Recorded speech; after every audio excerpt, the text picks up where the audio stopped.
টি-20 খেলা শিখে গেছে বাংলাদেশ। টি-20তে নতুন করে বাংলাদেশের উত্থান হলো এবার। যে 4 ছক্কার ক্রিকেট এতদিন বুঝতো না, শুরুতে ভুল করে বসতো, এখন বাংলাদেশও সেই 4 ছক্কার ক্রিকেট বোঝে। নতুন কোচ হাতুড়িতে বদলে যাওয়া বাংলাদেশ যেন নতুন এক পরাশক্তি হয়ে ধরা দিচ্ছে বিশ্বের কাছে। টি-20 রঙিন দুনিয়ায় বাংলাদেশের পা পড়েছিল জয় দিয়ে। সংক্ষিপ্ততম সংস্করণে বড় দল আর ছোট দলের পার্থক্য খুব বেশি থাকে না বলে শুরুর দিকে বাংলাদেশ আশা করেছিল এই ফরম্যাটে তাদের খুব বেশি হোঁচট খেতে হবে না। 2007 টি-20 বিশ্বকাপে ওয়েস্ট ইন্ডিজকে হারিয়ে বড় স্বপ্ন দেখতে শুরু করেছিল তারা, কিন্তু দিন যত গেছে বাংলাদেশের কাছে ততই গোলক ধাঁধা হয়ে দাঁড়িয়েছিল 20 ওভারের ক্রিকেট।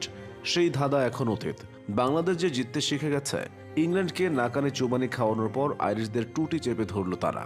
আর এমন বদলে যাওয়া বাংলাদেশের কারিগর কোচ হাথুরু সিংহে কিভাবে কোন পথে আসছে সাফল্য, চলুন একটু শোনা যাক। 8 বছর আগে অস্ট্রেলিয়ার মাটিতে ইংল্যান্ডকে হারানোর পরই মূলত